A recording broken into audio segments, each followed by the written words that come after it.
Every family has a monster. For the Buck family of Ember Falls, Ohio, theirs lived in a little metal box at the end of the driveway. Ember Falls used to run on the factory up on the hill. The factory closed in '09. The town kept going anyway, a little more tired, a little more behind every year. Every morning, Ray Buck approached his mailbox the way other men approach a growling dog. Inside, one envelope. Red ink. 2 words that can ruin a Tuesday. Final notice. "That's the electric bill," said a small voice behind him. $41. "You've been dodging it for 3 weeks. That's why it's angry now." It was his 11-year-old daughter, Zoe. She knew everything about the money in that house. Somebody had to. "Go to school," Ray sighed. "I am the school," she said and walked off. This is a story about that mailbox. And a jar. And the $41 that turned into 400. This is making sense. The Buck kitchen ran on controlled chaos and lukewarm coffee. And on the counter, by the window, sat an empty mint-green mason jar. Remember that jar? Ray's wife, Nadia, ran the real math while she packed 3 lunches.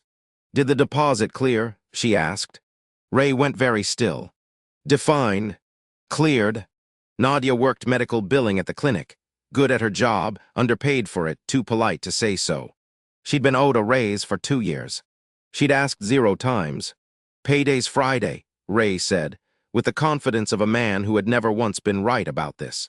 "We just have to have 0 problems until Friday." From the corner, Grandpa Pop looked up from a tea bag he was using for the 9th day in a row. "In my day," he announced, "a man kept 6 months of wages in a coffee can buried in the yard. In your day, a house cost $100, muttered Tyler, 16, guarding his spotless white sneakers from the dog.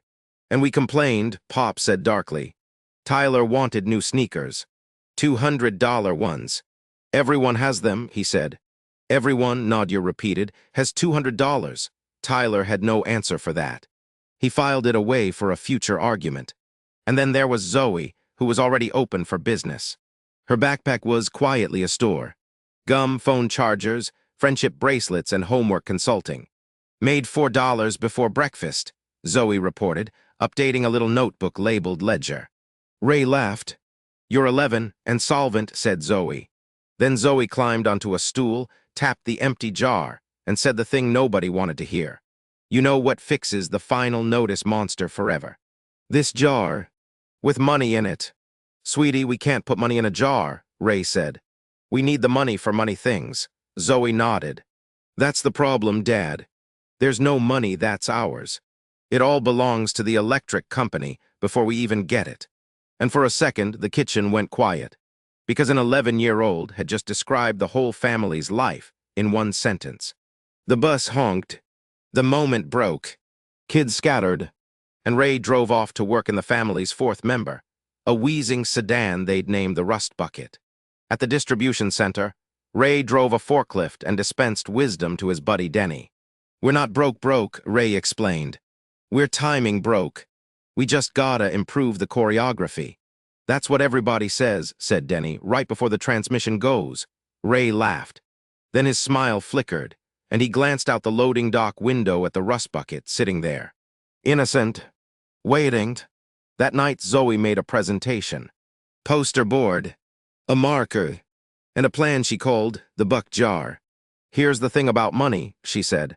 "Everybody saves what's left at the end of the month. But there's never anything left. So you flip it. You pay yourself first. $10. Every payday. Before any bill. It goes in the jar and you pretend it doesn't exist." Ray frowned. $10 won't fix anything. "It's not supposed to fix today," Zoe said. "It's for the day something breaks. Something always breaks." Outside, unseen, the Rust Bucket's engine ticked as it cooled. Ominously, Nadia looked at Ray.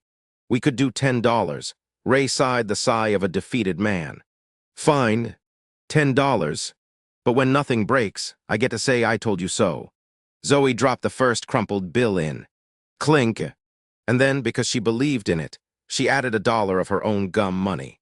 The only mint green thing in the room glowed a little. "Why'd you put your money in?" Tyler asked. Zoe shrugged. "Because a jar with your own money in it is a jar you protect." It was $10 against a whole world of bills. It felt like nothing. It was, in fact, everything. It just didn't know it yet. Days passed the way days do when you're behind, fast and expensive. But the jar grew. 10 became 20. Ray admired it like a trophy. $20, he said. Look at us. The Rockefellers. He grabbed the rust bucket keys and kissed Nadia goodbye. He turned the key, and the universe, which had been listening this whole time, called his bluff. The engine made a sound like a robot dying. Steam. A clunk. Then silence. No, Ray whispered. No, no, no. We had a deal. At Gus's repair shop, the mechanic delivered the news like a surgeon. Alternators shot, and the belt took the water pump with it. How much, Ray said. Gus sucked his teeth, the universal mechanic sound for more than you have. 400. Maybe 450. 400, Ray choked. We have 20. We have a jar of $20. Son, said Gus, I can't fix a car with a jar. Ray did not go straight home. Because Ray had pride. And pride, he decided, was going to fix this car himself. Step 1 of operation, fix it myself, sell stuff. Ray dragged the garage into the front yard and declared it a sale. He priced a broken leaf blower at $40. It doesn't blow leaves, a neighbor observed. It's a conversation piece, said Ray. It did not sell. By noon he had made $11, mostly from Pop buying back his own rubber band ball out of spite. Step 2, the side hustle. Ray signed up to deliver groceries. His first order was 4 heavy bags to a 4th-floor walk-up with a broken buzzer. He earned $7 and 1 pulled muscle. By evening, Ray had scraped together $60, a sore back, and a car that still didn't run. $60 against 400. The math just sat there, cruel and simple. And that's when he passed it. The place that's always open when everything else is closed. Ez Cash, the payday loan store. Its neon sign hummed a sickly green. In the window, a poster shouted, "Need it now." We got you. And underneath, in letters you'd need a microscope to read, 391% interest. Ray didn't know what APR meant. He knew what "we got you" meant. It sounded like a hug. It was not a hug. He put his hand on the door. Inside, a clerk named Vic smiled with too many teeth. 400. Easy. Pay us back Friday. Just 460. 60 extra, Ray said slowly. For 1 week, or roll it over, Vic beamed. Most folks roll it over.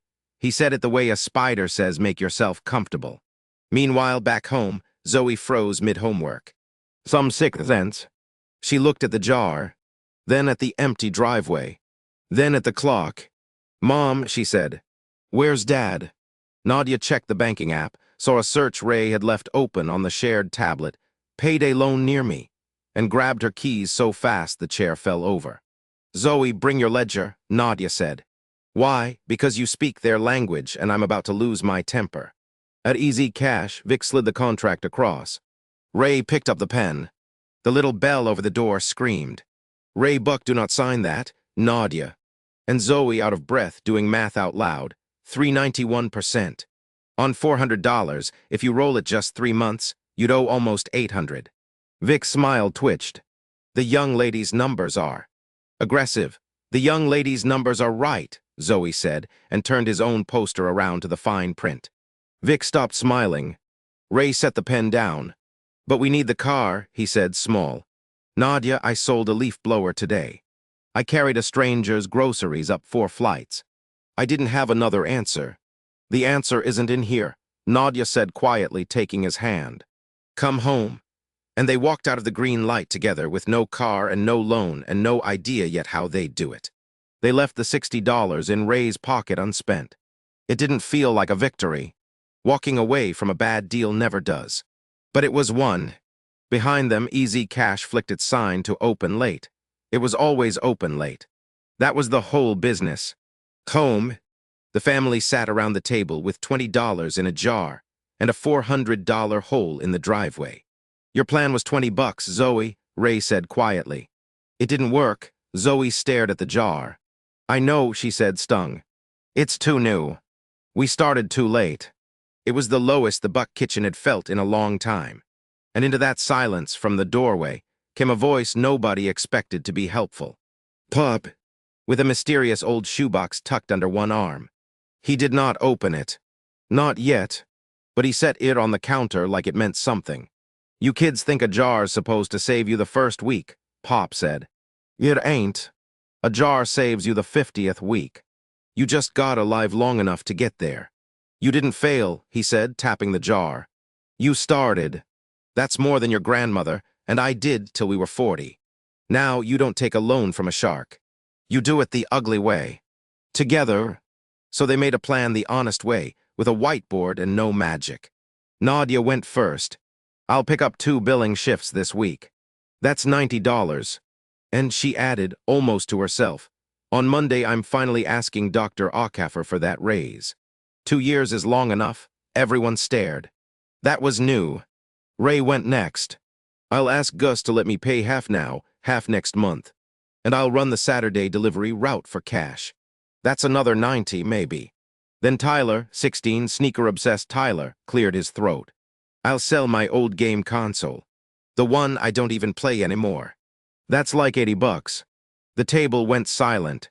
"Tyler," Nadia said softly. "Don't make it weird," Tyler muttered and went red. It was the most grown-up thing he'd ever done, and he hated every second of it. And then, quietly, Zoe pushed a small envelope onto the table. $62, she said. "My backpack money. I've been paying myself first all year. I wanted ins." Ray blinked. "Zoe, that's your money. That's a whole year. That's the point, Dad," she said. "This is what the money was for. Not sneakers. Not gum. This." Zoe ran the numbers in her ledger.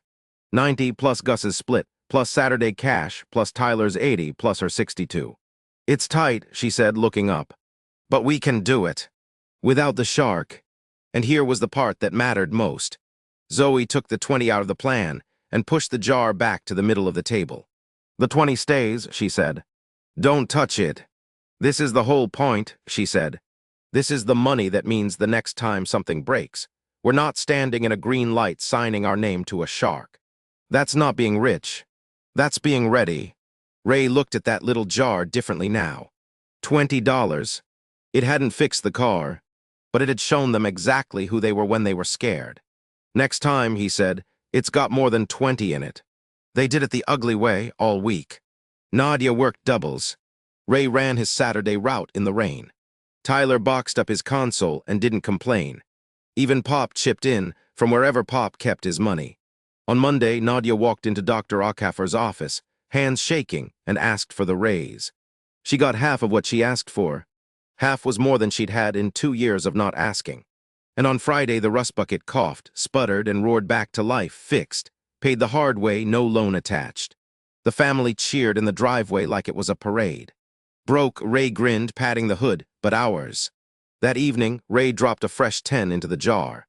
Then, when he thought no one was looking, he added a second one from his Saturday cash. Nadia caught him. "That's 20. The plan was 10, Ray shrugged. "Yeah, well, I'm paying us first." Nadia took his hand. And on the counter, unopened, Pop's mysterious shoebox sat waiting, its secret safe for another day. And that brings us to Zoe's ledger, where the smartest person in the house explains the rule. Today's rule, pay yourself first.